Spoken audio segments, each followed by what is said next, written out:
Hi everyone and welcome to this week's Q&A. Now, before we start, obviously it is now getting to the end of school term and things are getting busier with summer coming up and maybe lots of different social occasions, barbecues, you might be going away on holiday. So there's a really, really good question today in the Q&A that I would highly recommend you definitely listen to the answer to, and that is how to keep on top of your fitness and your health when life is seeming to get in the way. Do you do? So definitely listen out for that one. We've got some awesome questions today, so I am going to dive straight into everything today. And don't forget, if you're wanting to join the Busy Mum Summer Online Boot Camps, we start in less than 2 weeks today. And week one is all about core. So we're going to do 7 days of abs, but it's not just abs. Every day there will be coaching on nutrition every single day, and it's all in a WhatsApp group. So it's so easy, super simple, no faff, all in a WhatsApp group. And anyone can join. So you don't have to be a squaddy to do that. It's something separate to the squad. So if you want to do it, squaddies, you're more than welcome to join. And if you're listening to this and you're not a squaddy, you're also more than welcome to join. It's going to be brilliant. We've got 4 separate boot camps. And the first one, like I said, is week one abs starting on Monday, the 28th of July. So just get in touch if you want to join us. All right. The first topic we're going to talk about today is just in general, real life struggles, food habits, staying on track. So let's go right in. Question one. How to go away over a whole weekend and cope when no sensible food choices are available. Also, deflecting peer pressure. The whole, you look good, why don't you eat this or have a drink? Now, it's such a good one. I really think we've all been there, whether it's a wedding, a holiday, a girls' trip, a family do. And it's all about doing the best with whatever is there, whatever we're presented with, and not worrying about being perfect or totally on it. So here's what you can do. And here's what I would advise as well is one, make sure you pack a few go-to snacks. So some protein bars, maybe some oat cakes, maybe some nut sachets, something like that, some fruit. Pack some healthy snacks. So in between meals, if you're getting a little bit peckish, we're going to make some good choices, and then it's easy to make good choices as well. So prepare the best you possibly can. Plan ahead the best you can. Make sure you're hydrated. So make sure you're hydrated at all times. So before meals, before you're having drinks, and focus on what you can add to your diet rather than thinking, okay, what should I restrict? What shouldn't I have? Focus on what your body actually needs. So when you're looking at what is there, what is available. Okay, well, where's the protein? Let's get some good protein in. Can we get any veggies? Is there any salad? Are there any fruits there?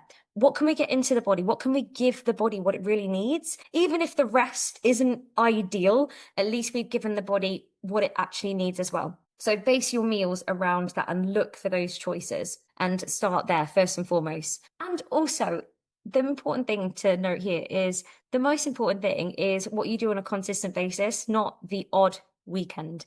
And that's not to say you need to go absolutely wild, because I do think there's a limit. I think when we do go away and we go absolutely crazy, I don't think you come away actually feeling very good from it. I think there's a point where, we have a little bit of what we want, we really enjoy it, we celebrate, we have a nice time, we come back right straight back onto routine, great. And then there is a point where, I'm away now, so I'm going to have that, I'm going to have that, I'm going to have that, I'm going to eat that. And you come back feeling horrendous. So I think there is a point where we kind of have to say, okay, I'm going to have a little bit of this, because you know what, I'm going to really enjoy it. I'm away from home, but then I'm going to stop. I'm going to make sure my body's hydrated. It's had what it needs first and foremost. Another thing you can do is have your one hell yeah thing a day. And that might be, you might have the wine that day.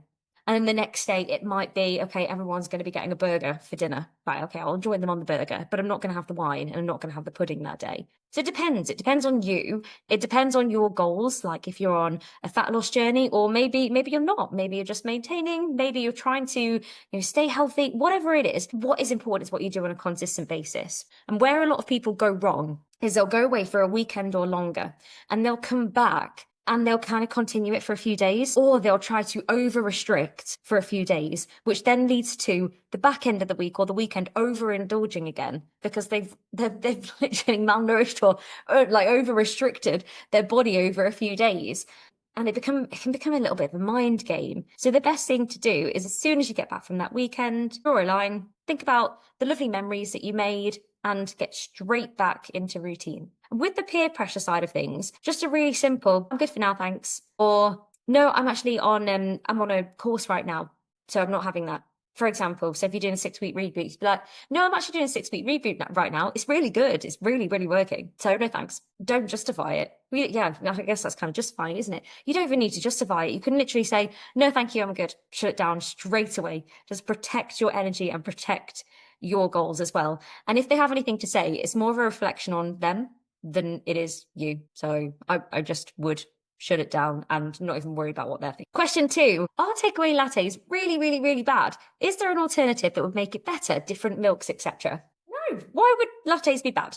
They can be a little bit sneaky. So, for example, if you're having the lattes with the syrup and the whipped cream, yes, they can get a little bit sneaky if you're trying to say what's your calories, etc., what's your sugar intake. But if we actually break down what a latte is, it's a really milky coffee. So it's going to be really milky and full of calcium and protein, actually. So there is nothing wrong with having a latte. If you're trying to make it, I don't know, a little bit more, let's say, calorie friendly, you could try switching to skimmed milk. With the oat milks or almond milk, etc. That depends on your preference. So I would just go with what you actually enjoy. Do have it without the syrup and without the whipped cream. And you can maybe have a smaller one, as opposed to having a large one, have a smaller one and actually really enjoy it. And just be mindful over it. If it brings you joy, and you really enjoy having your one latte, and that is going to be your one hell yeah thing. You're going to sit there, you're going to really enjoy it. You absolutely love your latte. You look forward to it. Then why not? Why not have it? And if you're looking for an alternative, like a swap, you could always have something like a flat white. It's a bit lower in calories if that's what you're watching, and it's still pretty tasty. But if you love your lattes, absolutely have them. And there is nothing wrong. There's nothing wrong with any food. Nothing, no food is bad.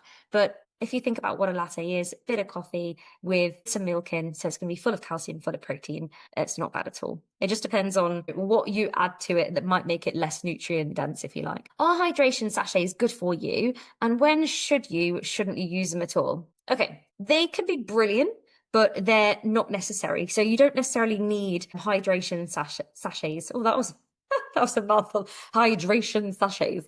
You don't necessarily need them. Like maybe you might want them if there's a heat wave and you're sweating a lot, if you're doing long runs or long cycles, for example, if you're recovering from an illness like a stomach bug, they might be really helpful. But just make sure you're looking for ones that have proper electrolytes in, like sodium and potassium, magnesium, and the ones that are low in sugar. They're not cramming loads of sugar in, but you don't necessarily need to have them. And signs that you might be dehydrated. So say you are dehydrated and you're a little bit concerned about it is the fact that your pee might be really, really dark. You might be feeling a bit dizzy. Your lips and your skin could be really dry. If you're finding, or you might be not recovering very well from your workouts, for example, you might be getting headaches. So if you're finding those things, it might be worth just trying it. There isn't any harm, but no, you don't necessarily need them. Any tips for making better food choices? I turn into a snacker when I'm tired, even though I'm not hungry. Okay, tired snacking is really, really common and really normal.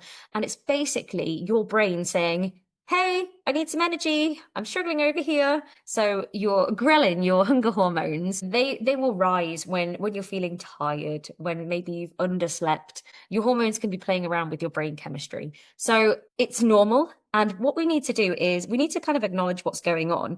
So the first thing to do with anything is put a pause in there and remind yourself that you have the power to choose what you put into your body. There's only you who can do that. So if we think, okay, let's just stop, halt. Am I hungry? No.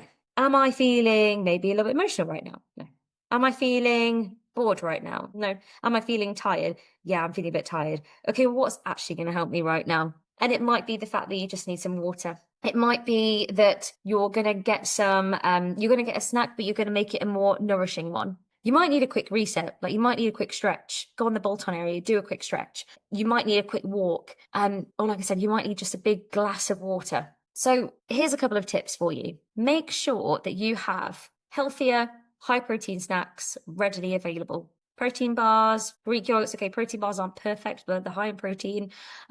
Greek yogurts, eggs, maybe some Baby Bells, maybe some natural bars like Naked bars, for example. They're just made from fruit and nuts. You have them there available. so that when you're feeling like you really need some quick energy, you can give your body something more nourishing. And try not to let yourself go too hungry, because that tends to lead to like bad decisions. But think about what we actually need right now. So how can we boost our energy? What do we actually need? And then, if you find yourself that, do you know what? No, I just did it. I had a chocolate bar. I wish I'd have done that. Just give yourself some grace. Just give yourself some grace. It's okay. Nothing is off limits, but what is important that we are listening to our body and giving our body what it actually needs. And sometimes if we're just a little bit tired, our willpower will be lacking. And then we've got a choice. Do you act on it or do you not act on it? What's in line with your goals? And then the best thing you can do is make choices that are closer to your goals, and you'll end up being closer to the person you actually want to become. Okay. How can you gradually start changing eating habits? And also, any key pieces of equipment for working with a budget? Right, okay, so we'll start with the first question. How can you gradually start to change eating habits? 1 to 2 swaps or tweaks at a time per week. It does not work if you try and overhaul everything. It's never worked for anyone. I don't know anyone who it's worked for, actually. You've got to do 1 or 2 things at a time because they feel doable, they feel manageable, and kind of unnoticeable, actually. And if you do that 1 or 2 small tweaks at a time, think about how different your diet will look in a couple of months. And that might be, okay, my small tweak is this week I'm going to drink more water. So just make sure first and foremost you're having enough water. And secondly, I'm going to make sure that I have a high protein breakfast. So my current breakfast is a bowl of cereal. Right, okay. It's not great in protein. So what I'm going to do is I'm going to have Greek yogurt and I'm going to put some cereal on top of it. So you might have a little bit less cereal. You might have some Greek yogurt, bowl of Greek yogurt, sprinkle of cereal or whatever on top. Great. Now all of a sudden I've got a high protein breakfast. It's pretty similar to what I was having before, and I'm drinking a bit more water. Easy peasy. Next week it might be, I'm not really eating enough fruit, so I'm going to add a piece of fruit in the afternoon. I think that's what I'm going to do this week. You keep your habits from the first week. That's the best thing you can do. So 1 to 2 small tweaks at a time, no more. And with the budget-friendly fitness kits, get yourself a booty band. They're the best.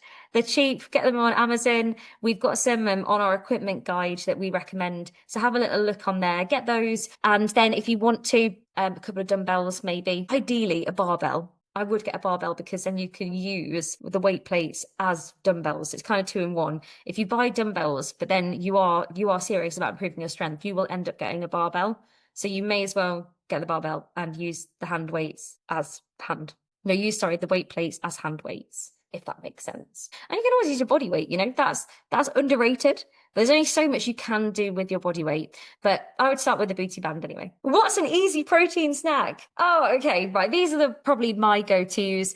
Greek yogurt, love Greek yogurt, and not Greek style. Don't get Greek style. It's not high in protein. It's fake. Get Greek yogurt. You could add berries to it. You could put a little bit of honey on there if you want a bit of sweetness, whatever you want. Boiled eggs, really easy peasy. Couple of boiled eggs, great protein snack. Protein bars, just make sure you're checking the sugar content. I tend to have grenades. They're a little bit more on the expensive side, but they're really, really low in sugar and they taste actually really good. Cottage cheese is a good one. And if you like adding fruit to it, you could add some fruit to it. Also roasted chickpeas. You can make those yourself. Just get some chickpeas, roast them. Edamame beans. I don't know if I ever pronounce that right. Edamame. Anyway, they're really high in protein. And also things like, you can have peanut butter, but the protein content in peanut butter isn't massive. It's something. So, if you like apple slices and peanut butter, something like that. What else did I write down? Baby bells. Baby bells, pretty good. Have a couple of baby bells. Okay, let's move on to the next section. This section is more about the training side of things. Okay, my arms are really not very strong. I can't do a single push-up with straight legs. How can I build this up gently? Okay. You're not alone and you're definitely not weak. You just haven't trained that particular movement yet. So the body will get stronger. So we want to start off step by step. And that might be starting with a wall push-up. So hands wider than shoulder width against the wall, doing some wall push-ups. Then you might want to move to a bit of an incline. So it might be a bench, a step. It might be a sofa, bit of an incline. Then from there, the best way to do it is to start in a plank position, obviously with your hands wider than your shoulders. Start in a plank, lower yourself down on your toes, and then drop the knees into the floor and come back up on your knees. So that is a really, really good way to build up to a push-up on your toes. So start in a plank on your toes, lower, put the knees in the ground, come up on your knees. You can work on planks, you can work on shoulder taps, and doing our workouts like stronger. they will get your upper body stronger as well. So doing that like 2 to 3 times a week, and also making an aim to do 5 to 10 push-ups a day, every single day. Set a timer. When you boil the kettle, do your 10 push-ups there and then, and you will get stronger. It's just that consistency. And it's so rewarding when you actually feel and see your strength progress. How to exercise early before eating. Okay, so there are two camps here. Some people like to eat before exercise. Some people don't like to eat before exercise. Now, if you feel like you're coming to class fasted and you're feeling really low on energy, actually, maybe it makes you feel a little bit ill, a little bit sicky, and you feel like you can't put your all into it, then I would say, firstly, make sure, are you hydrated enough? Did you drink before water? If you're feeling, that sicky, lightheaded, just not great, have something small before you do class. I personally have breakfast before I teach. Yeah, it's really early in the morning, but I do that because I feel like then I've got the energy to give it everything. And then I get a really good workout and feel fantastic. So that's personally what I do. But maybe try a banana, half a banana, a piece of toast, some oat cakes, rice cakes, whatever, just something quite bland. So if you feel a little bit weird eating before you exercise, just something more bland, and that might really, really help. And also make sure you focus on refueling afterwards. So get some good carbs and protein into your body, like eggs on toast, for example. Perfect. And you don't have to eat before you exercise, but it is important to listen to your body. And if your performance is dropping, you're not feeling good, you're turning up to class and you don't really have much energy, and afterwards you just really feel horrendous, then it's time to experiment a little bit. So give it a go. Try and have a little bit before you do class. When life gets in the way, what is your best hack to keep training going?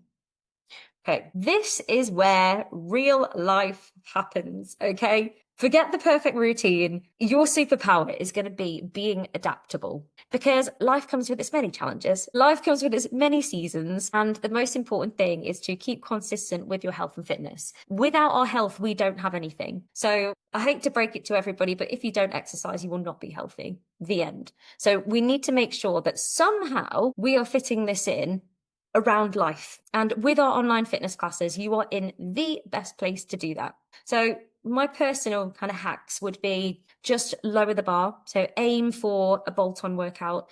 It might be a quick 10 minutes, it might be 15 minutes. You don't have to do 2 back-to-back sessions. If you've not got time, say school holidays are coming up, you've just not got time, but get up early, do a 10-minute bolt-on every day before the kids get up. Boom, done. You could stack it with something else. So whilst you're making dinner, get the booty band out. I'm going to do some booty band at the same time. Yep, stand up, do a little stir, come back down again. Stack it with something else. Have your kit ready. So the night before, make sure your mat is out, your equipment is out. So you get up in the morning, yeah, you can wear your pajamas or do it in your bra and pants, whatever.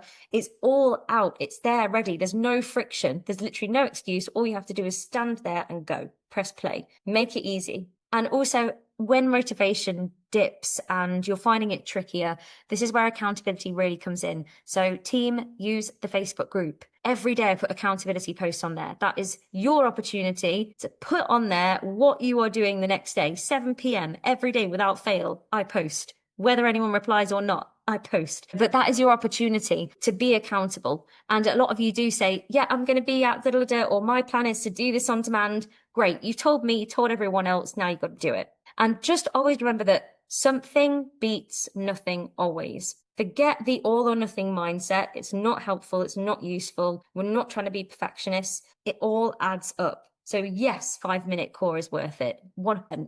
So it all adds up. And if anything, your body will feel so much better, but you'll feel so much better in your mind and how you show up too. So just remember that.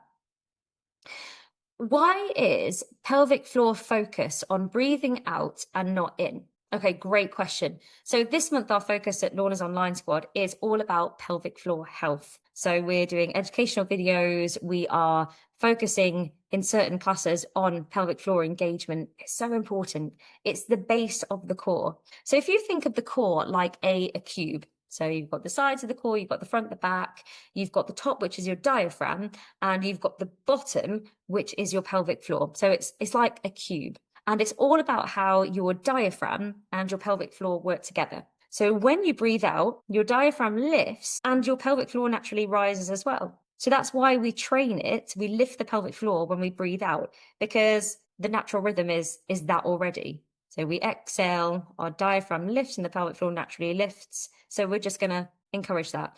And it reduces intra-abdominal pressure. Trying to lift the pelvic floor when you're breathing in is like going against the tide. So that's why we do it. So we inhale, we relax the pelvic floor. We exhale, and we engage the pelvic floor. I hope that makes sense. Okay, last little bit. I've been working on hip mobility for a while. Today's class was amazing. Thank you.